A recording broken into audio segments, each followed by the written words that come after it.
Lively by Raymond Chandler. Chapter 1. Moose Malloy. It was a warm day, almost the end of March. I was over on Main Street, looking up at the sign of a second-floor nightclub called Florian's. There was a man near me looking up at the sign, too, his eyes dreamy and a little shiny with tears, as if he was thinking of other people, other times he'd known there. He was a big man, but not much taller than 6.5 feet, and not much wider than a bus. His hands hung at his sides. In one of them was a forgotten cigar, smoking between his enormous fingers. Passers-by were looking at him. He was interesting to look at, too, with his old gangster hat, worn wool jacket, with little white footballs on it for buttons, a brown shirt, yellow tie, gray trousers, and snakeskin shoes with white bits over the toes. A bright yellow handkerchief, the same color as his tie, was stuck in the top pocket of his jacket. Main Street isn't the quietest dressed street in the world, but even there you couldn't miss him. He was like a spider on a bowl of pink ice cream. He stood completely still, then slowly smiled and moved towards the door at the bottom of the steps up to the club. He went in, and the door closed behind him. A couple of seconds later, it burst open again, outwards. Something flew out fast and landed between two cars on the street. A young black man in a purple suit with a little white flower in his buttonhole stood up slowly, making a sad sound like a lonely cat, shook himself, and walked painfully away down the street. Silence. Traffic started again. It was none of my business at all, so I walked over to the door to take a look inside. A hand as big as an armchair reached out of the darkness of the door and took hold of my shoulder, squeezing hard. The hand picked me up and pulled me in through the door, up a step or two. A large face looked at me and a quiet voice said, "Black's in here now, huh? Just threw one out. You see me throw 'em out?" He let go of my shoulder. It wasn't broken, but I couldn't feel my arm. I kept quiet. There was talking and laughter from upstairs. The voice went on quietly and angrily.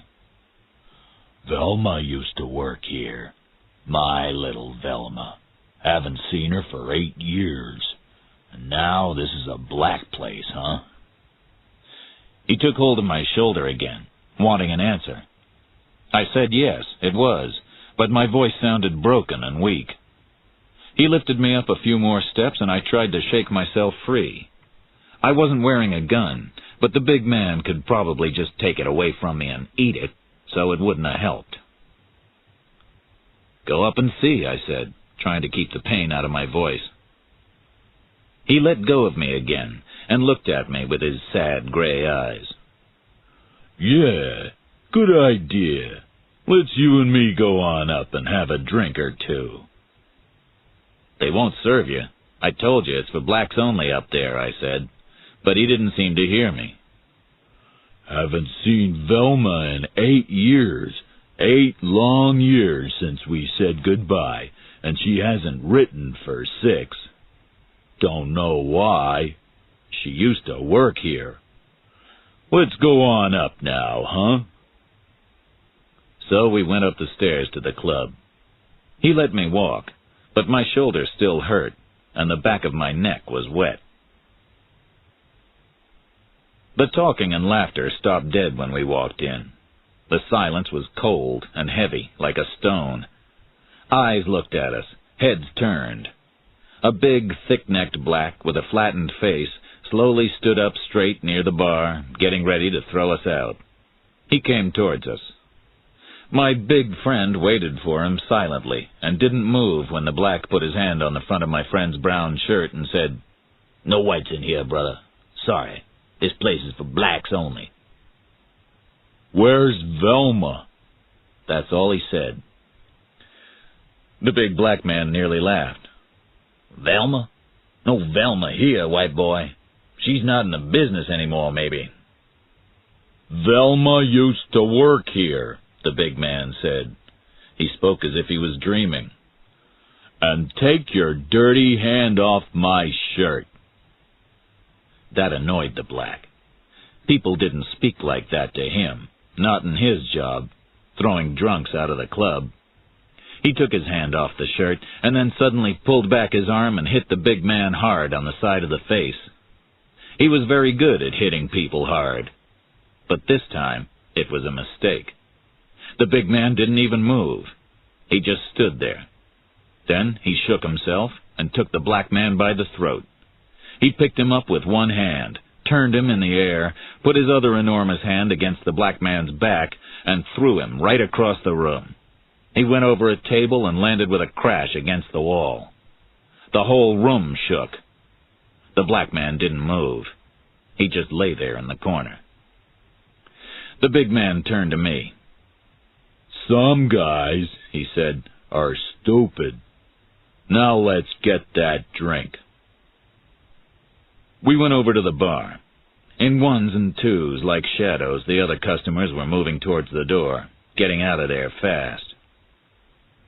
"Beer," the big man said to the white-eyed barman. "What's yours?" "Beer," I said. We had beers.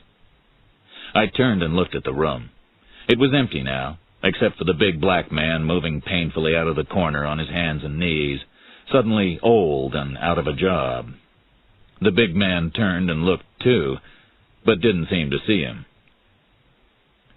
"You know where my Velma is?" he asked the barman. "Beautiful redhead she was. Sometimes sang here, too. We were going to get married when they sent me away." "Sent you away?" I asked. Stupid question. "Where do you think I've been these last 8 years?" He looked quite pleased with himself. "Prison. Malloy's my name. Moose Malloy. The Great Bend Bank job. That was me. On my own, too.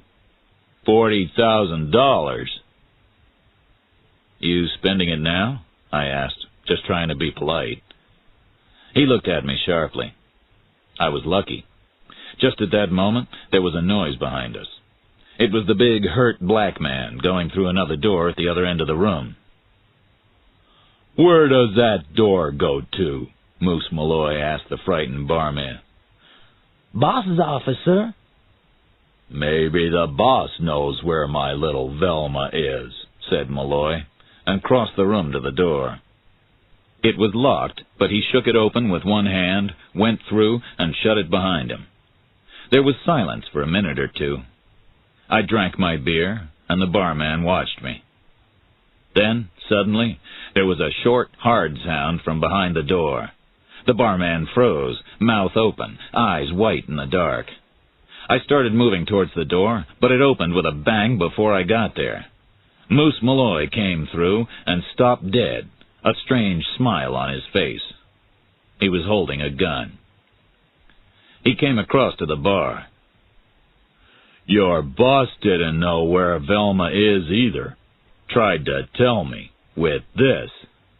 He waved the gun at us wildly. Then he started towards the door, and we heard his steps going down fast to the street. I went through the other door, to the boss's office. The big black man wasn't there anymore, but the boss was. He was in a tall chair behind a desk, with his head bent right back over the back of the chair and his nose pointing up at the ceiling.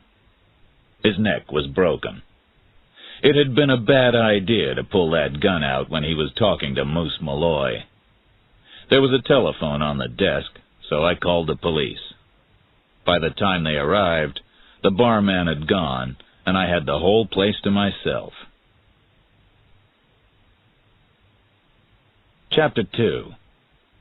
The Right Kind of Bottle. A detective named Nolte took the investigation.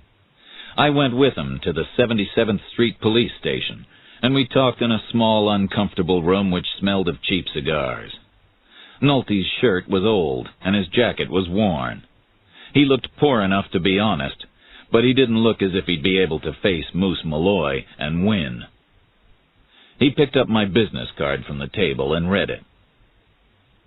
Philip Marlowe, private investigator. One of those guys, huh? So what were you doing while this Moose Malloy was breaking the black guy's neck? I was in the bar, and he hadn't promised me he was going to break anybody's neck. Okay, funny guy. Just tell me the story straight. Nolte didn't like my jokes. So I told him about Moose Malloy, the size of the man, what he was wearing, why he was there, and what happened in that nightclub bar. But I don't think he went in there to kill anybody, I finished. Not dressed like that. He just went there to try to find his girl, this Velma who used to work at Florian's when it was still a white place. The phone rang on his desk. He picked it up and listened, wrote something on a piece of paper, and put it down again. That was information. They've got all the details on Malloy, and a photo. I think you should start looking for the girl. Malloy's going to be looking for her, so if you find her, you'll find him. Try Velma, Nolte. That's my advice. You try her, he said. I laughed and started for the door. Hey, wait a minute, Marlowe. I stopped and looked back at him. I mean, if you're not too busy, maybe you've got time to have a look for the girl. I'd remember your help, too. You PIs always need a friend down here among us boys, and I wouldn't forget it.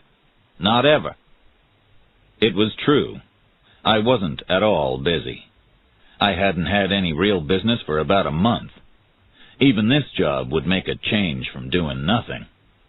No money in it, but a friend inside the police station might be useful one day. That's how, when I'd eaten some lunch and bought a bottle of good whiskey, I found myself driving north again on Main Street, following an idea that was playing around in my head. Florian's was closed, of course. I parked round the corner and went into a small hotel that was on the opposite side of the street from the club. A man with a very old tie, pinned in the middle with a large green stone, was sleeping peacefully behind the desk. He opened one eye and saw the bottle of good whiskey standing on the counter right in front of his nose. He was suddenly awake. He studied the bottle carefully, and he studied me. He looked satisfied. You want information, brother? You've come to the right place with the right kind of bottle. He took 2 small glasses out from under his desk, filled them both, and drank one straight down. Yes, sir, certainly is the correct bottle. He refilled his glass. Now, how can I be a help to you, brother? There's not a hole in the road round here that I don't know by its first name. I told him what had happened at Florian's that morning. He looked at me without much surprise and just shook his head. What happened to the guy who owned Florian's about 6 or 8 years ago, I asked him. Mike Florian? Dead, brother. Went to meet her maker 5, maybe 6 years ago. Drank a bit too much, they said. Left a wife named Jessie. What happened to her? Don't rightly know, brother. Try the phone book. Clever guy, that. Why hadn't I thought of the phone book? He pushed the book across the desk to me, and I looked. There was a Jessie Florian, who lived at 1644 West 54th Place. I wrote down the address, shook hands with the man behind the desk, put the bottle back in the pocket of my jacket, and went out to my car. Finding Malloy looked so easy now. Too easy. Chapter 3. Always Yours. 1644 West 54th Place was a dry-looking brown house with some dry-looking brown grass in front of it. Some half-washed clothes hung stiffly on a line to one side of the house. The bell didn't work, so I knocked. A fat woman with a red face came to the door, blowing her nose. Her hair was gray and lifeless. Mrs. Jessie Florian? Wife of Mike Florian? I asked. Her eyes opened in surprise. Why? She asked. Mike's been dead 5 years now. Who'd you say you were? I'm a detective, I said. I'd like some information. She stared at me for a long minute, then pulled the door open and turned back into the house. The front room was untidy and dirty. The only good piece of furniture was a handsome radio, playing dance music quietly in one corner. It looked new. The woman sat down, and I did too. I sat on an empty whiskey bottle in the back corner of the chair. I wasn't too comfortable sitting on an empty bottle, so I pulled it out and put it on the floor by my chair. I'm trying to find a redhead. Used to work at your husband's place over on Main Street, I said. Singer, named Velma. I don't know her last name. I thought you might be able to help me. I brought out my nearly full bottle of whiskey and put it on the arm of my chair. Her eyes fixed immediately on the bottle in a greedy stare. I was right. A little whiskey was going to help me again here. She got up, went out to the kitchen, and came back with 2 dirty glasses. I poured her enough whiskey to make her fly. She took it hungrily and put it down her throat like medicine. I poured her another. Her eyes were brighter already. Man, this stuff dies painlessly with me, she said. Now let me think. A redhead, you say? Yeah, maybe I can help you. I've got an idea. She got up with some difficulty and went out towards the back part of the house. The radio went on playing a love song to me.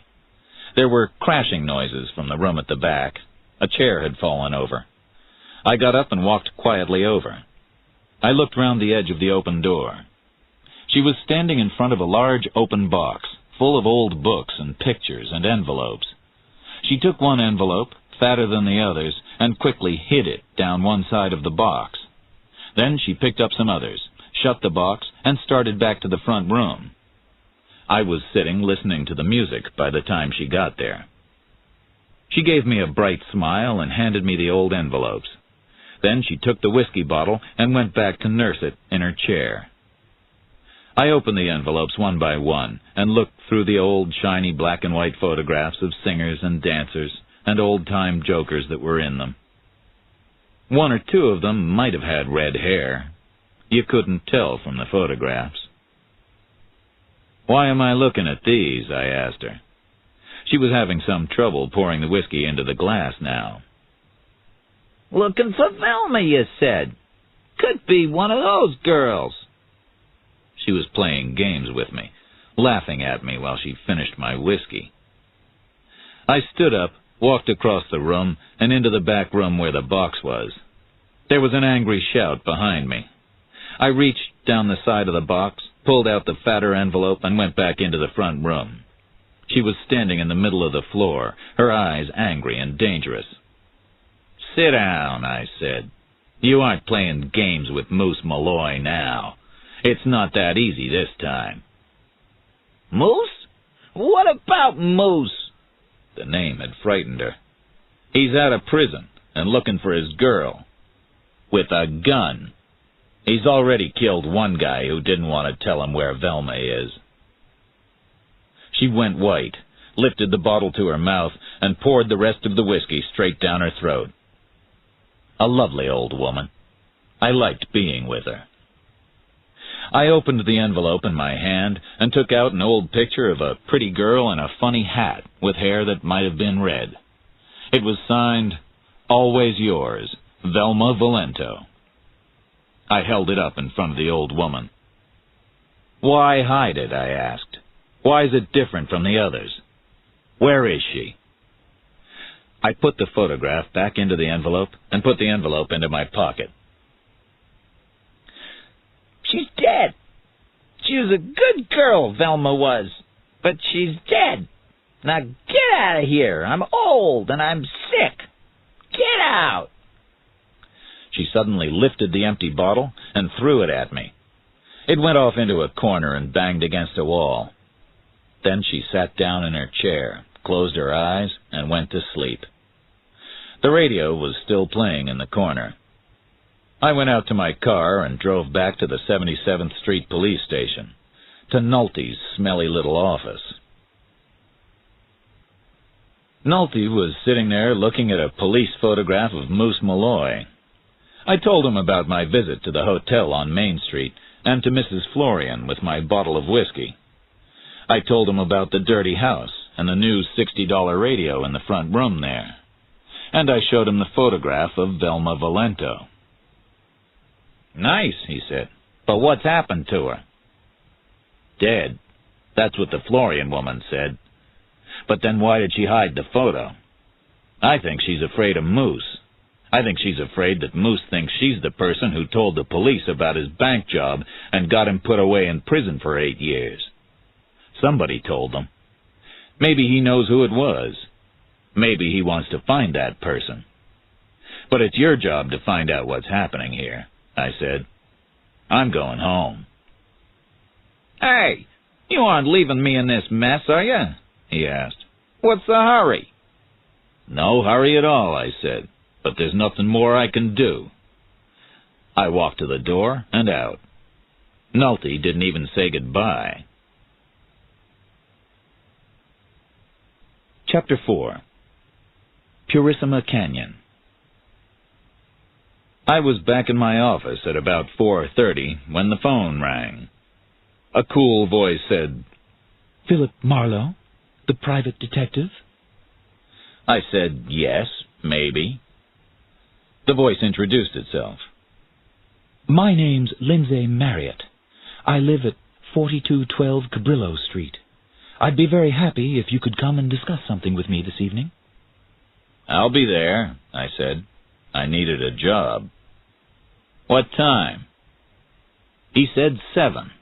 So I watched the sunlight dancing on my desk until almost 7, had a word or two with Nolte on the phone when he rang to see if I had any new ideas. I hadn't. And then I went out to Cabrillo Street. It was dark by the time I got there. Cabrillo Street was a dozen or so houses hanging onto the side of a mountain by the beach, with the Pacific Ocean crashing in below them. There were 280 steps up from the street to Marriott's house, so I had to sit down for a few minutes at the top and try to start breathing quietly again before I knocked on the door. It opened silently, and I was looking at a tall man with fair hair, wearing a white suit with a blue flower in its buttonhole. "Yes?" he said. "It's exactly 7, and here I am," I answered. "And you are?" He'd forgotten all about me. "Philip Marlowe," I said, "same as I was this afternoon." I didn't think I liked this guy. "Ah, yes, quite right." He stepped back and said coldly, "Come in." The carpet was so thick it almost swallowed my shoes on the way through to the living room, where Marriott arranged himself on a yellow sofa and lit a French cigarette. I lit a Camel and waited. "I asked you to come because I have to pay some money to 2 men tonight, and I thought I should have someone with me," he said eventually. "You carry a gun?" "Sometimes," I said, "but I don't often shoot people." "Blackmail, is it?" "Certainly not. I'm simply buying something, and I'll be carrying a lot of money. Since I don't know these men, I thought—" "But they know you, do they?" I don't know. I'm doing this for a friend, you see." "How much money? And what for?" I asked. I didn't like his smile. He was lying to me. "Why don't you just tell me the whole story, Mr. Marriott? If I'm going to hold your hand tonight, I think I should know why." He didn't like that, but in the end I got the full story. 3 men had stolen a valuable diamond ring from his friend without a name a few nights before, when she was coming home from a restaurant in the city, and now they were selling it back for $8,000. He had spoken to one of the men on the phone 2 or 3 times to help his friend, and now he was waiting for another call to tell him where to meet them tonight with the money. So why did you only call me this afternoon, Mr. Marriott? That worries me. And why did you choose me? Who told you about me?" He laughed. "No one told me about you. I picked your name from the phone book. And I only decided to take someone with me this afternoon. I hadn't thought of it before." "So what's the plan?" I asked. "Do I hide in the back of the car? And what do I do if these guys pull out a gun and shoot you, or knock you on the head, take your $8,000 and run? Nothing I could do would stop them. These guys are robbers, Marriott. They're hard. I think I should walk away from this job, Marriott. But I'm stupid, so I won't. I'll come with you, but I'll drive the car, and I'll carry the money, and you do the hiding in the back of the car, okay?" He shook his head and looked unhappy, but in the end he agreed. Then the phone rang. Marriott's face went white as he took the call. He listened. I could hear a voice talking at the other end, but I couldn't hear the words. "Purissima Canyon? I know it. Right." He put the phone down. "You ready, Marlowe? Let's go." I had never heard of Purissima Canyon, but Marriott said it was quite near, and that we had to be there in 12 minutes. He gave me an envelope with all that money in it. I stuck it in my pocket, and we left. Fog had come in from the ocean now, so I drove Marriott's big foreign car quite slowly. We found Purissima Canyon without difficulty. It was a quiet, lonely place in the hills behind the city. No houses, no lights. It was as dark as a midnight church. I stopped at the end of the dirt road and switched off the engine. "Stay there," I whispered to Marriott, hidden in the back of the car. "Your friends may be waiting off the road here. I'll take a look." I got out and walked along a small path down the hill. I stopped suddenly and stood in the dark, listening. Not a sound. I turned to go back to the car. Still nothing. "No one here," I whispered into the back of the car. "Could be a trick." He didn't answer. There was a quick movement just behind my head, and afterwards I thought I may have heard the sound of the stick in the air before it hit my head. Maybe you always think that. Afterwards. I opened my eyes and looked up at the stars. I was lying on my back. I felt sick. All I could hear was insects in the night. I stood up carefully. My hat was still on my head. I took it off and felt underneath it. A bit soft and painful on one side, but still working well enough. Good old head. I'd had it a long time, and I could still use it. Well, a little at least. I turned to look for the car, but it was gone. The envelope with the $8,000 was gone, too. I started to walk slowly back along the dark road. Suddenly, I saw the dark shape of the car in front of me, round a corner. It was silent, lightless, all the doors shut. I went up to it, lit a match, and looked inside while the match was burning. Empty. No Marriott, no blood, no bodies, nothing. Suddenly, I heard the sound of a car's engine. I didn't jump more than 3 feet in the air. Lights cut through the darkness, coming down the road towards me. The lights stopped for a minute just round the next corner. Then they came on down the road. I hid behind Marriott's car. The lights came on down the hill and stopped right in front of Marriott's car. There was a laugh, a girl's laugh, a strange sound in that place. Then a girl's voice said, "All right, I can see your feet. Come out with your hands nice and empty. I've got a gun on your ankles." I came up slowly, hands up, and looked straight at the light shining in my face. "Okay, don't move. Who are you? Is that your car?" the voice asked. but she sounded a bit frightened, like me. "Why did you stop up the road there?" I asked. "So you asked the questions, huh?" she said. "Well, I was looking at a man." "Tall, with fair hair?" "Not anymore," she said quietly. "Might have had fair hair. Once." I didn't say anything for a moment. Then I said, "All right, let's go and look at him. I'm a private investigator. Marlowe's the name. Philip Marlowe.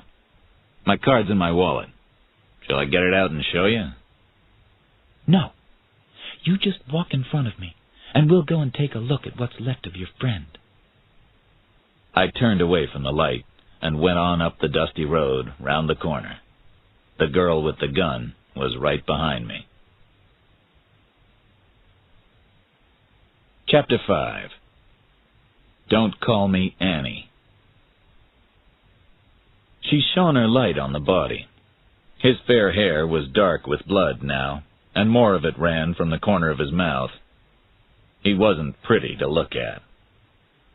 I went through his pockets, but there was nothing very interesting. Just coins and keys, a small knife, someone's business card, that sort of thing. I put the business card in my pocket. Might be useful later. The girl watched. "You shouldn't do that," she said. Then, "Somebody must have hated him to do that to him." "Somebody, yeah, but it wasn't me. So who was it?" "I didn't think it was you," she replied. "Could have been you, couldn't it? I don't know. What are you doing out here alone at this time of night? And what's your name?" "My name's Reardon. Anne. And don't call me Annie. I just go out for a drive sometimes at night. I like these hills at night. They're peaceful. Well, usually they are. I saw a light down here and thought it was odd. So I came down to see." "You do take some chances, Miss Reardon. A young lady out in these hills alone at night, going down a dark valley to investigate?" "I had a gun. And what happened to your head?" She was shining her light right at me now. "You don't look too good, Mr. Marlowe. I think I should get you out of here." "I'd be grateful if you'd drive me to my car. It's at Cabrillo Street, near the beach. He lived there." I pointed down at Marriott's body. "Sure, but shouldn't someone stay with him? And shouldn't we call the police?" she asked. "No," I said. "Not yet. I'd like time to think about this first." So we got into her little car, and she drove me out of there. My head hurt. We didn't talk. Then she said, "You need a drink. Come back to my place and clean yourself up. Have a drink and call the police from there. It's just over on West 25th, 819. "Thanks," I said, "but I should get back to my car." I didn't want her mixed up in this thing. So she drove me back to the bottom of the steps up to Marriott's house, where I'd left my car. I got out, said thanks, and gave her my card. Then I went over to the West Los Angeles police station on my own, feeling cold and sick. It was an hour and a half later. They had taken Marriott's body away, and I had told my story 3 times to a man named Randall. The back of my head was hurting. I sat there looking at the cigarette between my fingers and felt about 80 years old. Randall said coldly, "Your story sounds silly, Marlowe." We went through the whole thing again, detail by detail, and Randall came up with some ideas about the murder which I didn't like. They weren't right. I told him. He didn't like that either, but in the end he let me go home. The fog had completely cleared now. I wanted a drink badly, but the bars were all closed. I drove home fast. I got up at 9 the next morning. drank 3 cups of black coffee, and read the morning papers. There was a short piece about Moose Malloy, but nothing about Lindsay Marriott. I was just leaving when the phone rang. It was Nolte, and he sounded annoyed. "Marlowe, what are you doing on Malloy?" "Nothing. I've got a headache." "You mean you haven't got him yet?" He hung up without answering. I drove over to my office, opened the outside door, and went in. Anne Reardon looked up from the magazine she was reading and smiled at me. In daylight, her hair was a rich red color. She had gray eyes, a small cheeky nose, and a wide mouth. She had a nice smile. It was a face I thought I would like. Pretty, but not beautiful. I opened the inside door, and she followed me through into my office, sat down, and took one of my cigarettes. "You probably didn't think you'd see me again so soon. How's your head?" "I'll live." "Were the police nice to you?" "Same as usual. I left you out of my story. Don't know why." "Because they might be nasty to me, and because I might be useful to you. Do you want to know who Marriott's friend was? The lady who lost her valuable ring?" I froze. I hadn't said anything to her about the ring Marriott was trying to get back for his friend. "I didn't say anything about a ring last night," I said slowly. "So you'd better tell me what you know and how you know it." "My father was a police officer. He's dead now, but it was easy for me to find out that Randall is investigating the Marriott murder, and I went over to see him. He told me. Then I went over to the best jeweler's shop in town and asked the manager there. I told him I was a writer wanting to do a piece about famous and expensive diamonds. He told me the name of that diamond and who it belongs to. Easy, you see. It belongs to a very rich lady in Bay City, a Mrs. Grayle. She's much younger than her husband and is very beautiful. She sometimes runs around town with other men, like Lindsay Marriott. I found out that last bit from a friend in one of the newspapers. He gave me a photo of Mrs. Grayle, too. Look." She pushed a photograph of a young woman across my desk. I looked at it. Beautiful. About 30 years old. Mrs. Grayle had it all. "So I called Mrs. Grayle and said I was your secretary. She'll see you this afternoon. She wants to get her diamond ring back, and she might want you to help her do that." "You have been busy, haven't you?" I said. She looked serious and hurt. Yes, I could certainly get to like that face a lot, I thought. I smiled at her. "Listen, Anne, killing Marriott was a stupid mistake. I don't think this gang meant to murder him at all. They wanted the money for the ring, that's all. And I guess it's all right if I try to help Mrs. Grayle get the ring back, now that the gang have got their money for it." She nodded. "You're wonderful," she said softly. "But you're crazy." The word hung in the air as she got up, went very quickly to the door, and out. I sat and thought about things. Then I took out that business card I'd taken from Marriott's pocket last night and looked at it. Plain and expensive looking, with the name Jules Amthor on it, and under that the word psychiatrist. No address, just a Stillwood Heights phone number. There was something about Mr. Amthor and his card, found in a dead man's pocket, that wasn't quite right. Could be interesting, I thought. So I picked up the phone and tried the Stillwood Heights number. Chapter 6. A Glass of Something Golden. A woman's voice answered, dry and foreign-sounding. No, she said I couldn't speak to Mr. Amthor, but she could take a message, and maybe Amthor could see me next week.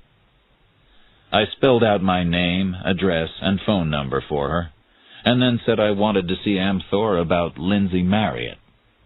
I spelled that for her, too. I said I wanted to see her boss soon. S-O-O-N. Fast. She understood. I hung up and poured myself a drink from the office bottle. 10 minutes later, she called back and said Amthor would see me at 6 that evening, that he'd send a car to fetch me. I was halfway to the lift, on my way to get some lunch, when an idea hit me. I stopped and pushed my hat back on my head before going back into the office and calling a man I knew. I wanted to find out who owned old Jesse Florian's house on West 54th Place. He could help me. He called me back about 3 minutes later with the answer. "Man named Lindsay Marriott," he said. I think I thanked him, put the phone down, and sat staring at the wall for a couple of minutes. Then I went down to the coffee shop, ate lunch, got my car out of the car park, and drove east again, to West 54th Place. I didn't have a bottle with me this time.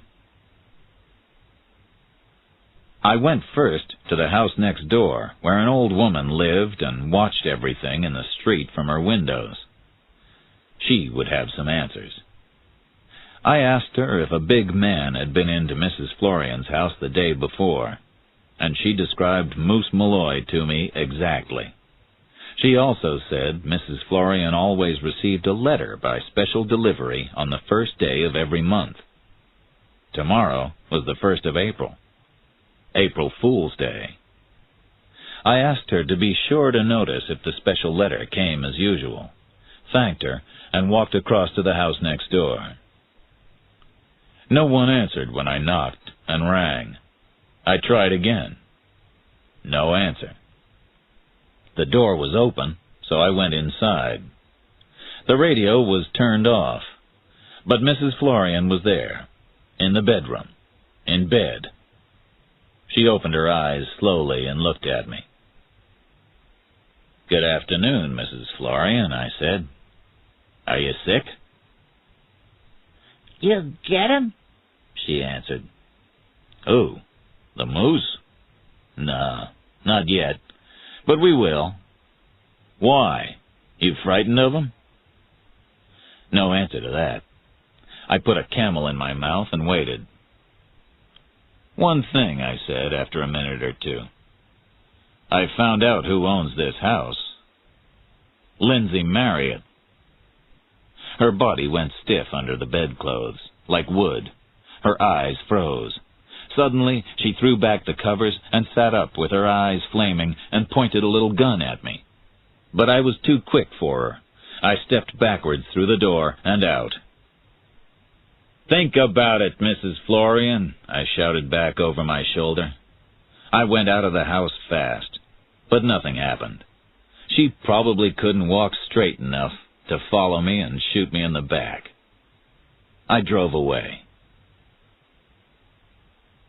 I went to see Nolte at the 77th Street police station. "You," he said as I came in the door. "I thought you weren't helping me with the Malloy investigation anymore." "You still got that picture of Velma Valento? It's really mine, and I'd like to keep it," I said. He found it under some papers and gave it to me. I put it in my pocket and left Nolte looking hopeless and helpless behind his desk.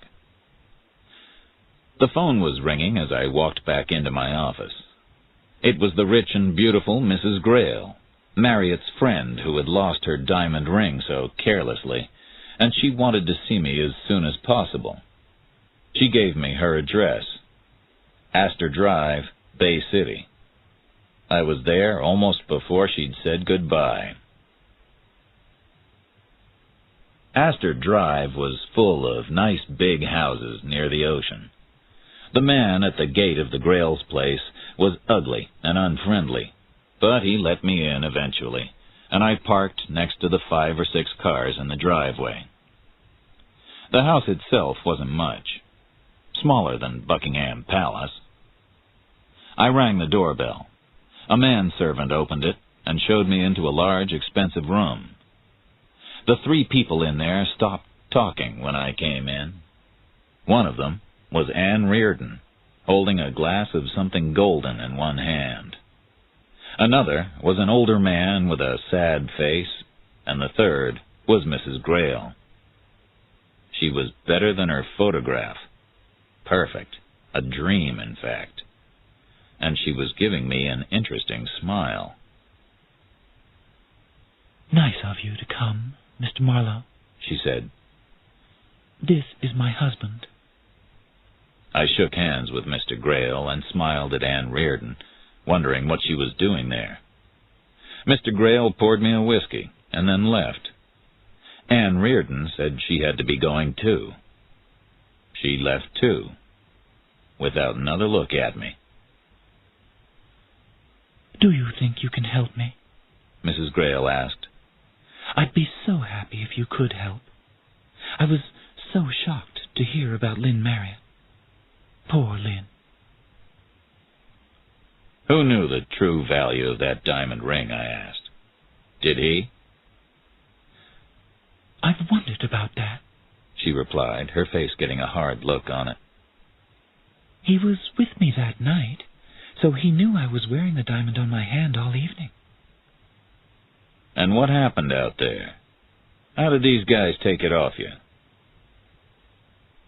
"They must have followed us from the Trocadero, where we had dinner. Lynn was driving. We were in a dark street when suddenly a car passed us fast and just hit the side of our car, then stopped in front of us. A tall, thin man in a coat, with his hat low over his face, got out and pulled a gun on us. Another man came up on the other side of our car and took my jewelry and my handbag. They gave my bag back after going through it. Then they left, and we went home. The next day, I got a call from one of them, and Lynn agreed to talk to them for me. I think you know the rest of it." "Yeah, all except the blackmail. Marriott was a blackmailer, wasn't he? He was blackmailing you, wasn't he? You don't have to tell me why." She stopped to think. "Yes, he was," she said slowly. "He lived from blackmailing rich women like me." I had some of the story, but she wanted to meet me later that evening at a club in town. There was more to tell me.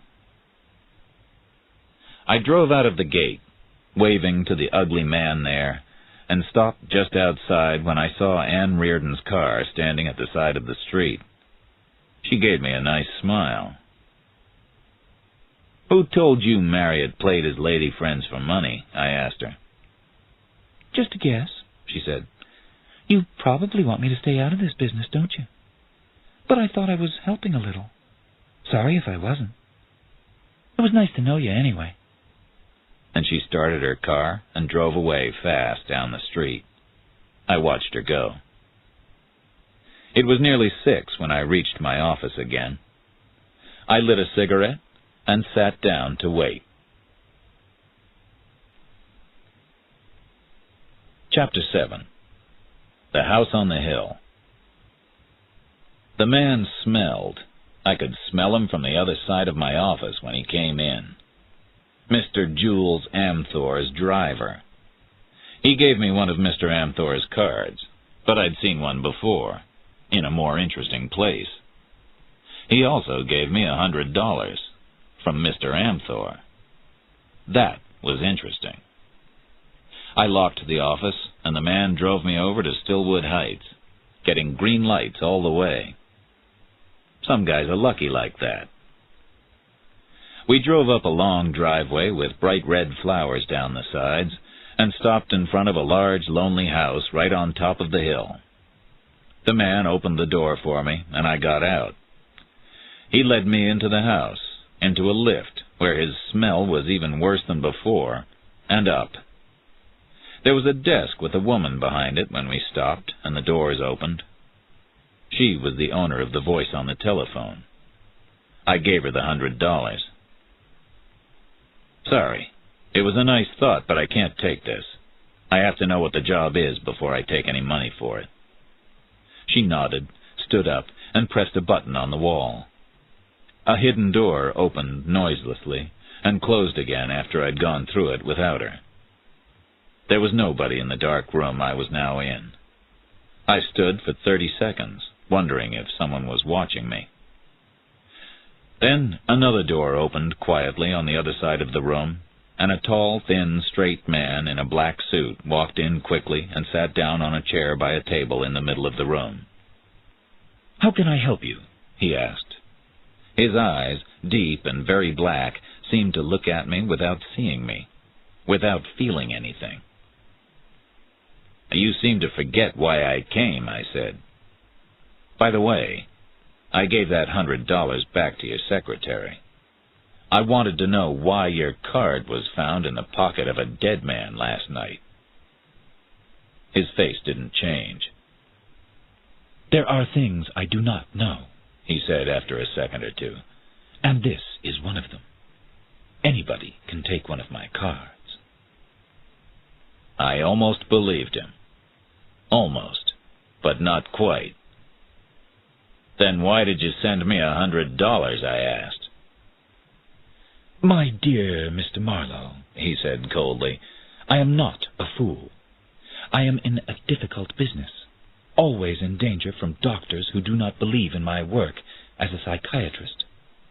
I like to know why people are asking questions about me." So I told him the whole story of my meeting with Marriott and about Marriott's murder. Nothing changed in his face. Then I had another idea. I asked, "Do you know a Mrs. Grail, too, by any chance?" He did. She had seen him about some problem once. That's what I liked about this job. Everyone knew everyone. Marriott, Grail, and now Amthor. I was sitting there feeling pleased with myself when suddenly all the lights went out. The room was as dark as death. I kicked my chair back and stood up, but it was no good. I was too slow. I smelled the man behind me just before he took me by the throat and lifted me into the air. I stopped breathing. The only good thing about that was that I couldn't smell him anymore. A voice said softly, "Let him breathe. A little." The fingers round my throat loosened, and I fought my way free from them just in time for something hard to hit me on the mouth. I tasted blood. The voice said, "Get him on his feet. Stupid man. I think he can stand on his own now." The lights went on again, and the arms dropped away. I stood, shaking my head, trying to think straight. Then I went for the smile on Amthor's face with everything I had in my right arm. It wasn't too bad. I hit the smile straight in the middle. Amthor looked surprised, very angry, and hurt. Suddenly, there was a gun in his hand. "Sit down, fool," he said, pointing it at me. Blood was coming out of his nose. I sat down near the table. Suddenly, everything in my head went black. Maybe I went to sleep, just like that, with the nasty thin man in the black suit pointing his gun at me. I wasn't too sure when I thought about it later. When I woke up, I was in a small room with white walls and no window. My throat felt as if someone had jumped on it, and I couldn't see clearly. It was as if there was smoke in front of my eyes, filling the room. I was in a bed. I began to remember things. Amthor and the man who smelled. Breaking Amthor's nose. That made me feel better. But then they must have given me some sort of drug to knock me out, or to make me talk, and now I was having a hard time coming out of it. I sat up on the bed and put my feet on the floor. I started to walk across the little room. It wasn't easy. It was as if I had drunk too much. But slowly the smoke started to clear from in front of my eyes. I walked and walked and walked round the room, with my knees shaking, but my head getting clearer all the time. There was a bottle of whiskey on a small table in one corner, but it smelled funny. More drugs in it, maybe, so I didn't take a drink. But I could use it another way. I picked it up, went over to the door, and shouted, "Fire! Fire!" Steps came running. A key was pushed into the lock, and the door jumped open. I was flat against the wall to one side, and I hit him with the bottle as he came in. A small, square, strong man in a white coat. Another friendly psychiatrist, maybe. He was out cold on the floor, with funny-smelling whiskey and pieces of broken bottle all over him. I went through his pockets and took his keys. Then I tied him to the bed with his white coat. One of his keys opened the cupboard in the corner of the room, and all my clothes were in there. So was my gun, but someone had kindly taken all the bullets out of it. I locked the man in the room and went quietly across the carpet, listening to the silence of the house and holding the empty gun in front of me.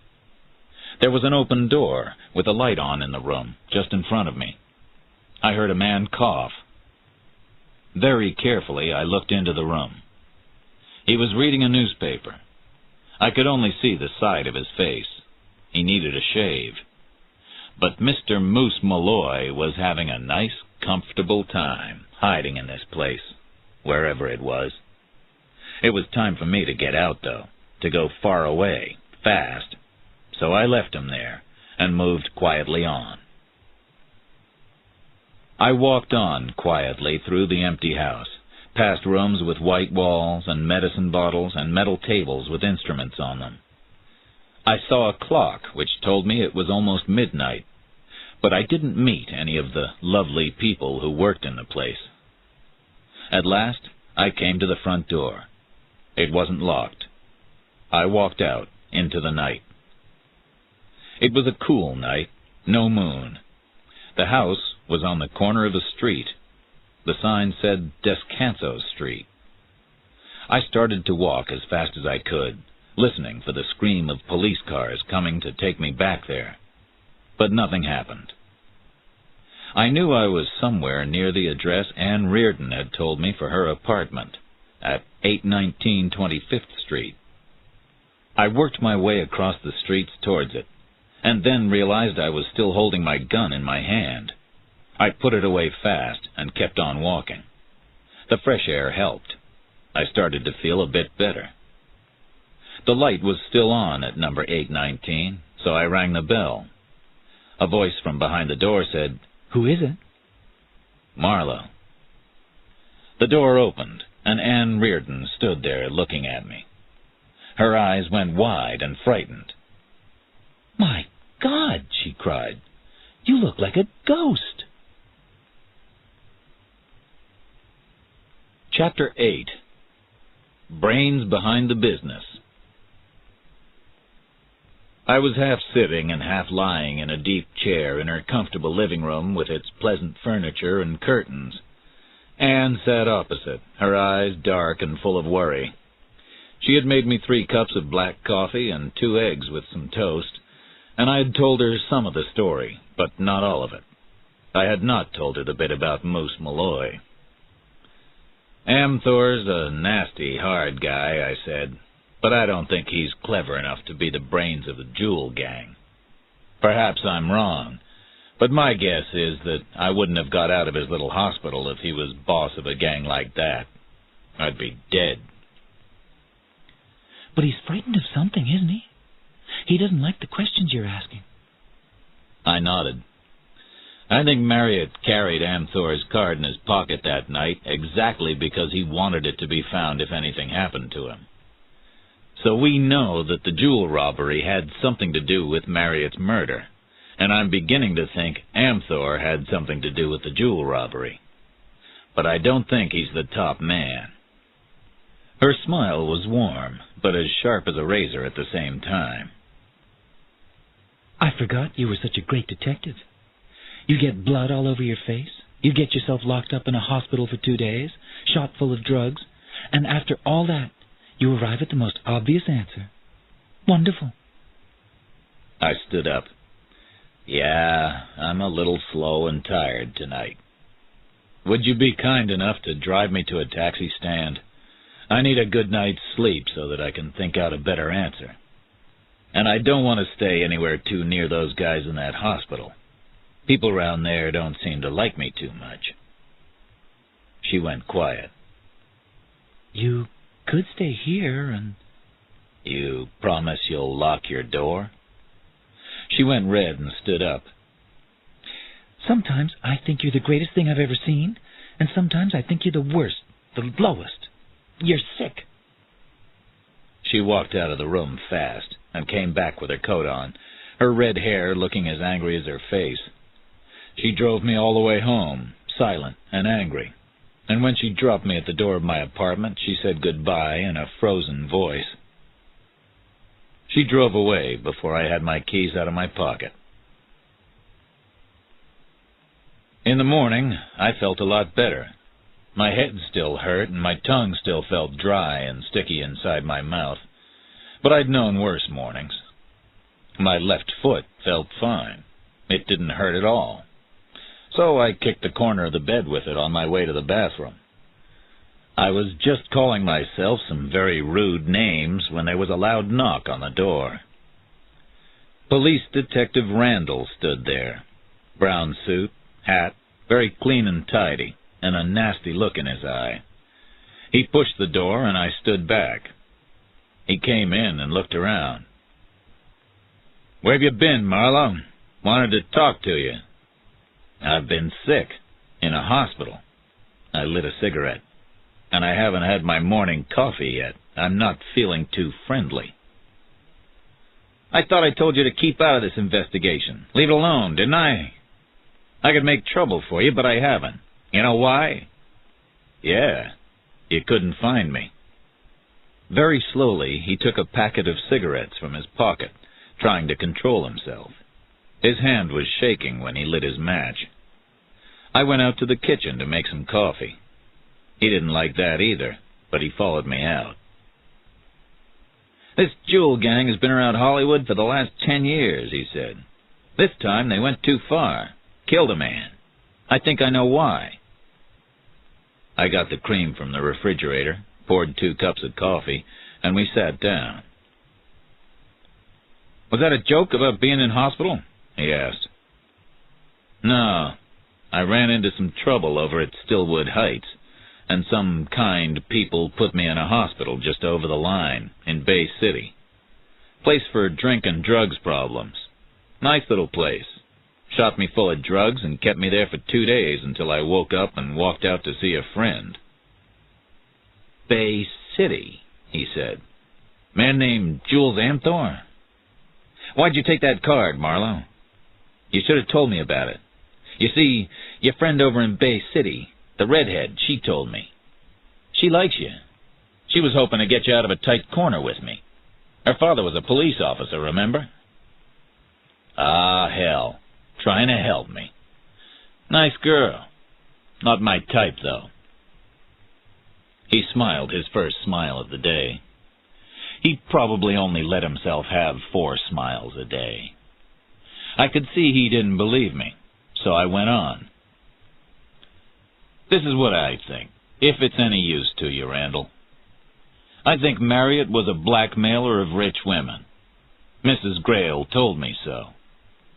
But I think he was also the finger man for the Jewel gang, the boy who could point them in the right direction, tell them where the really expensive pieces were, and exactly when and where to move in on his lady friends when he took them out to dinner. You see, in this Grail robbery, Marriott had taken Mrs. Grail to the Trocadero, and he was driving the car on their way home. He could choose the streets they took, and the gang could follow. I think they killed Marriott because people were starting to put 2 and 2 together about him, and the answer was 4. He wasn't useful to them anymore, so this was his last job for them. But Marriott guessed something was going wrong and got frightened. He asked me to go along with him, and he had the little trick of Amthor's card in his pocket. He was trying to show us who the real brains behind the business were. A guy quite nasty enough and clever enough, and also a guy who could get information about rich women when they came to talk to him about their problems. A very friendly psychiatrist. And Marriott's trick with Amthor's card worked, too, didn't it? "I think your ideas about Marriott may be right," he said. "But you haven't told me the whole story, everything you know, have you, Marlowe? Marriott had $23,000 in the bank. That's a lot of money. But there's also the little matter of that nice house he owned up on West 54th Place, number 1644. That interest you at all?" He picked up a spoon and started to turn it in his hand. I didn't answer, just looked at him. He went on. "You see, I can put two and two together as well, Marlowe. And that brings a large ex-prisoner called Moose Malloy into the picture, doesn't it?" "I'm listening," I said. "So I called up Detective Nolte, who I hear is investigating that one, and he told me you were trying to find a girl called Velma something, Malloy's girl. He said you'd been to see a woman by the name of Jessie Florian, and her address was, guess where, 1644 West 54th Place, the place Marriott owned. So here I am early this sunny morning, asking you a few questions, and you're not helping me much." I went over to my jacket, hanging on the back of a chair. I wondered if they'd taken my two photos out at the hospital place, but they were both still there. The one of Velma Valento from Mrs. Florian's box, and the one of Mrs. Grail, which Ann Reardon had given me. I gave the one of Velma to Randall first. He studied it carefully. Then I put the one of Mrs. Grail next to it. He looked at it and nodded. "For $20 million, I'd marry her myself," he said. "There's another thing I ought to tell you," I said. "This hospital I was in, down on Descanso in Bay City. They're running a hiding place for gangsters there, too. I saw Moose Malloy there last night, in a room." Randall sat very still, watching me. "Sure?" he asked. "I didn't make a mistake," I said. "Even though I was full of drugs, it was him all right." He stood up. "Let's go and see this Mrs. Florian together, you and me." I told him everything I knew about this business while we were on our way. Chapter 9. The Montecito. The old woman in the house next door was still watching everything that moved in the street, and her eyes were just as sharp as ever. She didn't have anything new to tell us, so we walked across to the next house. The same washing was still hanging stiffly on the washing line at the side of the house. There was no answer when we rang the bell, and none when we knocked at the door. The door was locked this time. We went round to the back door. That was locked, too, but Randall kicked it open, and we walked past a row of empty whiskey bottles in the kitchen, into the living room. The place smelled horrible. The radio was off. "Nice radio," said Randall. Mrs. Florian was in the bedroom. She hadn't been dead for very long. Long enough to be completely dead, though. Randall looked at her. "This was done the quiet way," he said. "Just one large pair of hands round her neck. Enormous hands. Look at the marks on her neck." "You look at them," I said, and turned away, feeling ill again. We went back to Randall's office at the police station, and Randall made me make a full report on the story I'd told him in the car, and on the murder we had found at West 54th Place. I signed 4 copies. "Now let me tell you something, Marlowe," he said, sitting back in his chair. "Her neck was broken first, and then the murderer started to hit her. Why did he hit her when she was already dead? Answer? He was angry with her. $1,000 was paid to the person who gave Malloy's name to the police after the Great Bend bank job 8 years ago. and I think the Florians got some of that money. Malloy may have thought the same thing. Maybe he was trying to make her tell him who gave the police his name. It was Malloy who killed her, all right, even if it was a mistake. Perhaps he's just too strong. Perhaps, I answered. Now here's some advice for you, Marla, from a friend. He used another one of his 4 smiles for the day on me. Go home and forget this whole investigation completely. Leave it alone. If you don't, you'll find yourself deep in trouble you won't be able to climb out of. Understand? I said I understood. He looked at me for 10 seconds, then he smiled again. He was doing a lot of smiling that day. Enough for a whole week. I stood up and said goodbye, went home to get my car, and ate some lunch in Hollywood before I drove over to Bay City. It was a beautiful afternoon, sunny but cool. I went to see the chief of police, a fat man named John Wax, who sat doing nothing in a big office marked private. I told him I was working for Mrs. Grail, and that I was trying to find out more about Jules Amthor, the psychiatrist, and about the odd hospital for drink and drugs problems right there under his nose in Bay City. Could he help? It was the name Grail which made him sit up straight in his chair. He asked me to go and lock the door, pulled out a bottle from somewhere in his desk, and poured 2 drinks. He looked hurt as he drank his drink, but in the end, he agreed to help me in any way he could. He sent a man down with me to look at the hospital on Descanso Street. It was a pleasant place by daylight, with a garden full of flowers of all sorts. It was quiet and still in the early afternoon sun. Outside, 2 men were studying a tall tree, as if they were wondering how to move it, and another was sitting in a car down the street reading a newspaper. My friendly Bay City policeman just drove straight past the house. He wasn't smiling. Los Angeles police. What the hell are they doing down here? This is our part of town, our side of the line. The chief won't be pleased. He drove round the next corner and stopped. Who are the big guys in crime down here in Bay City, I asked him. What kind of problems do you face down here? He didn't answer straight away. Then he said very quietly, so that I could only just hear, "A man named Laird Brunette runs this town. Runs all the crime in Bay City. Owns those 2 gambling ships out in the ocean there, too, just beyond where we can reach them. We can't touch his gambling business or any other business out there." He stopped. He'd said enough. His eyes started to worry that he'd said too much. "Thanks," I said, and gave him my hand. He had given me my next idea. I found a hotel room down by the waterfront in Bay City and waited until it was dark.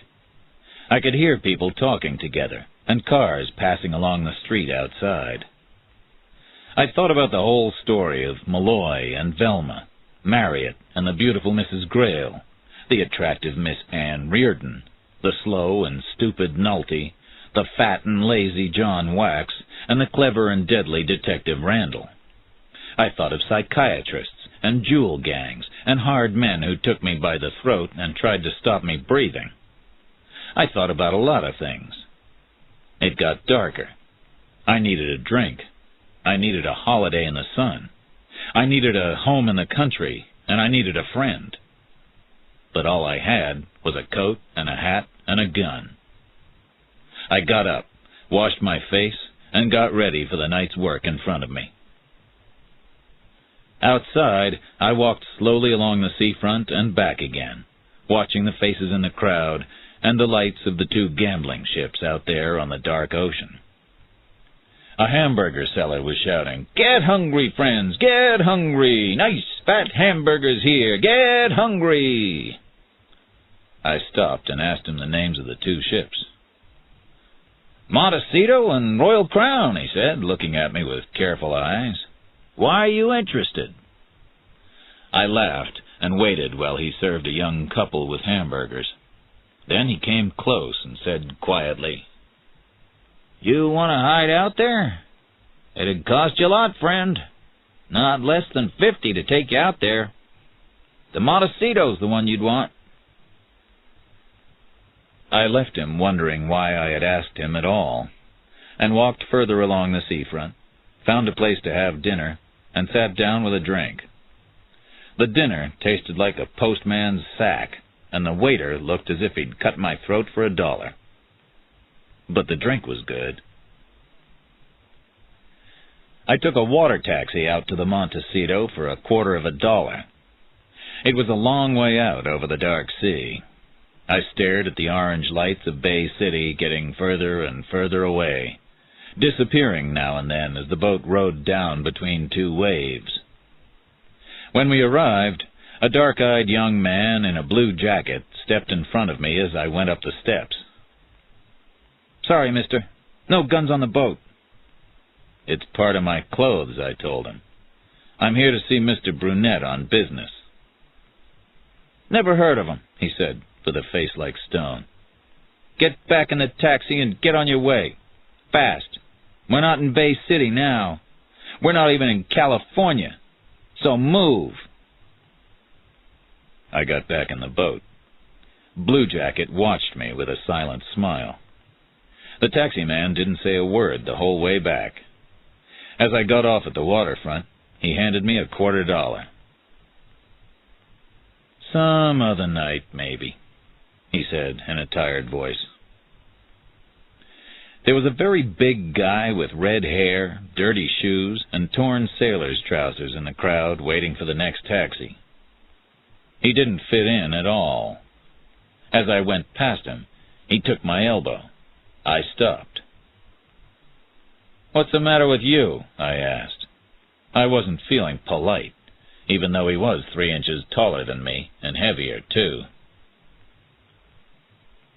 "Couldn't get onto the ship?" he asked between his teeth. "Trouble getting on with that gun under your coat, huh?" He looked up and down the waterfront. "I can help, maybe. Can be done, you know. $50. I started to walk away, but he kept hold of my elbow. "Okay, 25 for a friend." "I don't have any friends," I said, and walked away. He didn't try to stop me. He followed me slowly along the waterfront, through the crowds. I stopped to watch some people playing bingo, and he came up next to me. A handsome guy with blue eyes, as big as Moose Malloy, but he looked younger and faster on his feet. He said into my ear, "What's your business? Private investigation? I was on the police here once. I can recognize guys like you." He smiled. "Know a man named Brunette, then?" I asked. The smile stayed on his face. "I can borrow a very quiet boat, friend. And there's a place along there, with no lights, where we can leave and come in again without anyone seeing us." He pointed along the waterfront with his chin. "I know where there's a delivery door on the Montecito, which you can open and get in, too." I got my wallet out and gave him 25 in new notes. He disappeared quietly among the crowd with a smile. "Give me 10 minutes. My name's Red," was all he said. The noise of the bars and crowds died away behind me, and I found the nice dark place along the waterfront 10 minutes later with no trouble. There were some steps down to the sea. I went down them as carefully as a cat, and a big black shape suddenly appeared out of the darkness next to me. He pointed down to a boat riding on the sea with its engine going almost noiselessly and said, "Okay, get in." We moved out into the blackness of the sea and the waves again. It was not the happiest moment of my life. As we went out across the dark water, I told this big, friendly giant why I was there, that I wanted to talk to a man called Laird Brunette, that I wanted to find an ex-prisoner and murderer called Moose Malloy, who might be hiding out on the Montecito. I told him more than I meant to, but he listened and thought a bit, and then said, "Yeah, Brunette runs all the gambling, the drugs, and the women in this town. Maybe he runs that hospital they put you in, too. But I just don't think Brunette would be behind that jewel robbery you were talking about. He's big time, and that's too small. I don't think he had anything to do with that. And I don't think Brunette would hide a man like Malloy," he said, "unless there's something other than money behind it which is worrying him."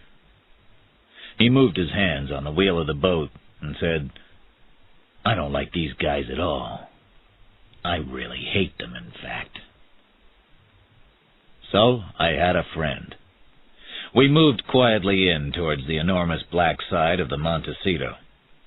There were 2 big iron doors in the side of the ship, just higher than our little boat. We stopped near them and rowed up and down on the waves, listening. Everything was quiet except the sound of water and the music up above us. Chapter 10. My Little Velma.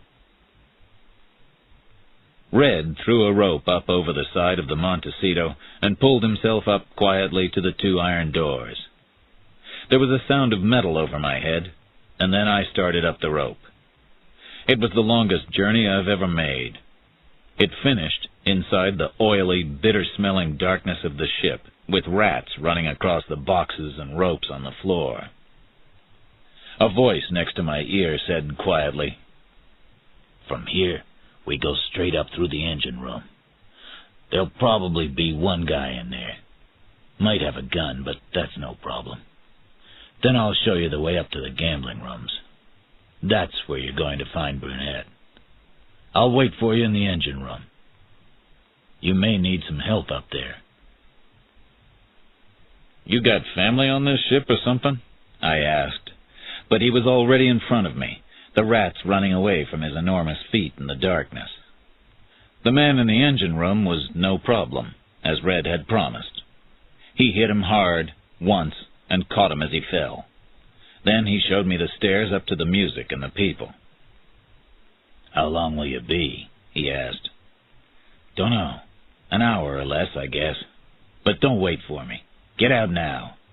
I'm going to make some trouble on this ship." And I went away up the steps. I came out on an open walkway on the ocean side of the ship. There was a man with a small machine gun in the shadows there. I went up behind him silently and put my gun in his back.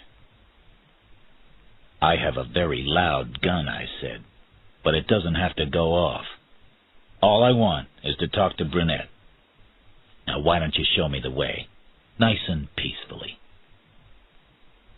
He took a moment or 2 to think about all that. Then he said, "Okay, follow me across to that door. We're going down to the offices past the gambling tables." We went into the bright lights inside the ship and through the gambling rooms, where 60 or 70 people were trying not to lose their shirts. I put my gun away under my coat as we went. 2 quiet men in black dinner jackets came through a door on the other side of a bar and came towards us. "People round here don't seem to follow their orders," the short one said. "You're Brunette," I said suddenly. "Of course." He turned and opened a door behind him. "In here. We can talk more easily." I followed him through into a comfortable small office with photographs on the tables and a small private bar in one corner. He sat down. "He has a gun," Brunette said. A hand took the gun away from me and put it down on Brunette's desk. "Anything more, boss?" a voice asked. "Not now." He turned to me and said, "Who are you, and what do you want?"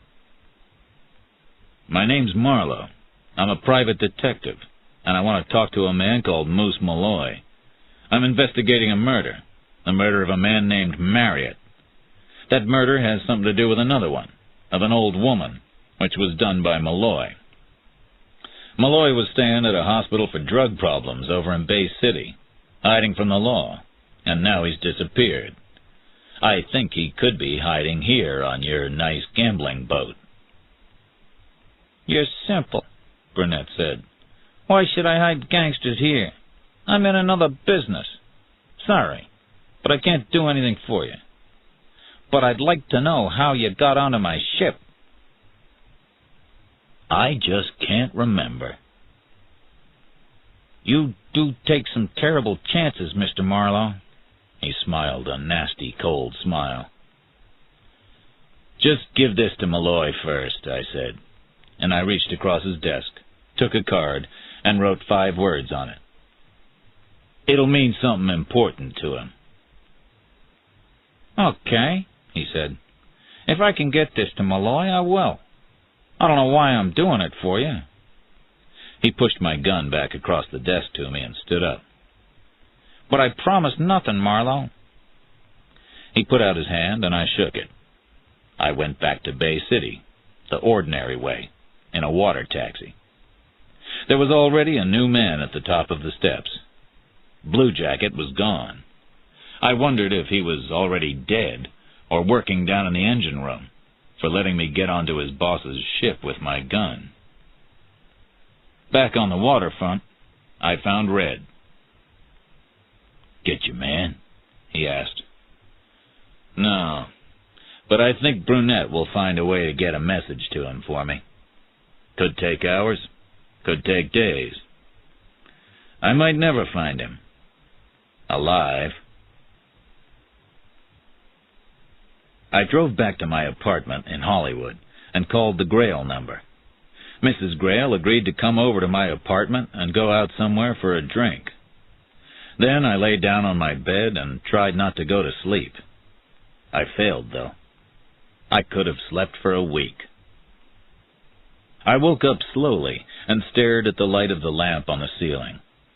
Something moved gently in the room. Moose Malloy, with a gun in his hand and his hat pushed back on his head. He saw me open my eyes. "Glad you came over," I said. "Your door wasn't locked, so I came on in. You waiting for visitors?" "A lady. She may not come, but I'd prefer to talk to you." A smile touched the corners of his mouth. "I'd like to talk about the killing of a woman, Jessie Florian. I think that was a bad mistake. You didn't mean to kill her. You just wanted her to tell you something. That's all, isn't it? You wanted her to tell you where Velma was, but she didn't even know. Velma was too clever for her." The smile had gone from his mouth. He kept quiet. There was a knock on the door. I got up from the bed and went through to the living room to open it. Malloy stayed in the bedroom, in the dark. She stood there, half smiling, beautiful, in a high-necked white evening dress with deep red stones circling the creamy white of her neck. Her smile died when she saw me in my old work suit, and her eyes went cold. I stood to one side and held the door open.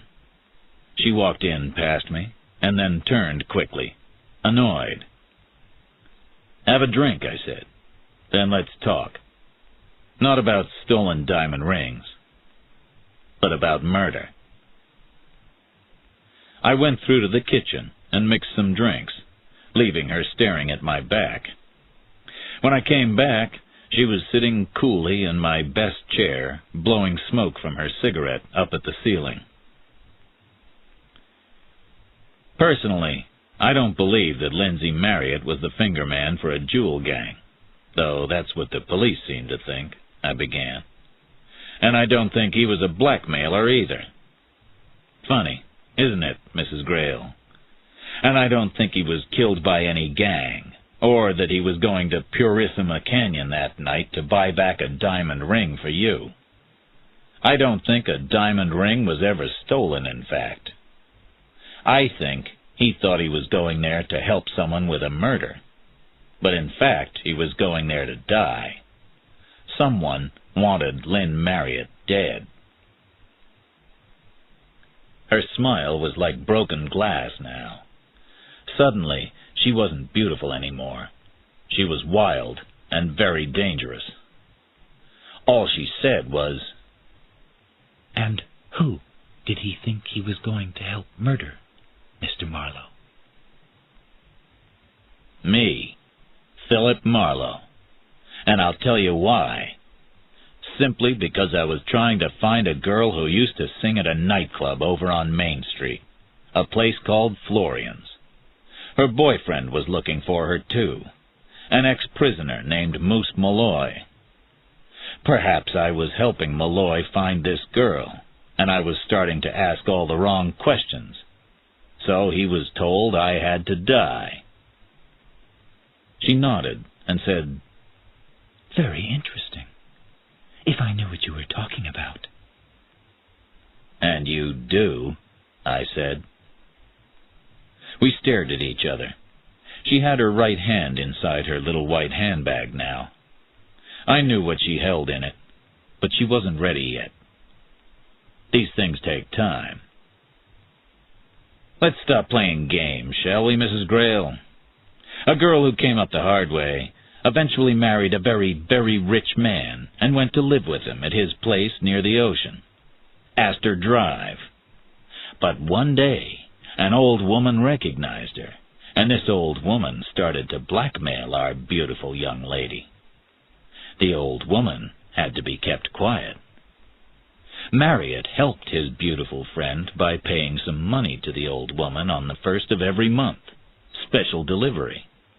But he and the old woman were the only two people who knew the secret. Someday, the young woman's boyfriend was going to get out of prison and come looking for his girlfriend, and she didn't want him to find her. So, when this private investigator started pushing his nose in and asking questions, Marriott had to die, even though he thought he was going to help murder me. He knew too much. He was the real danger, not me. So you killed him, didn't you, Mrs. Grail?" Her gun came out then. She pointed it at me and smiled. I did nothing. But Moose Malloy stepped through the door of the bedroom with a larger gun in his hand. He didn't look at me at all. He spoke softly. "Thought I knew the voice. I tried to remember that voice for 8 years while I was away. I liked your hair better when it was red, though. Hello, baby." She turned the gun on him. "Get away from me," she said. "And I just realized in there who it was that gave my name to the police after the Great Bend bank job. You, little Velma. You sent me away for 8 years. My little Velma." She shot him 5 times. He stayed standing, then he fell face down. She ran to the door and out. I didn't try to stop her. I turned Malloy over carefully and put a pillow under his head. But after 5 shots in the body, even Moose Malloy wasn't going to live very long. Then I called Randall at his home and told him what had happened. The police cars were there with a doctor a couple of minutes later, and the doctor said he had a chance. I knew he wouldn't want it. He didn't. He died in the night. It took 3 months to find Velma. Randall told me the details. She was hiding in the most obvious place. One night, a detective with a good memory walked into a nightclub in New York and heard a singer he liked there. But something about her face made him go back and look at the wanted photographs on the wall of his office. She was there, all right. So he went back to the club and showed her name and picture on the list. But he was too careless. She pulled a gun out of her bag when he was taking her in and shot him 3 times. Then she used her last 2 bullets on herself. Velma was tired of running away.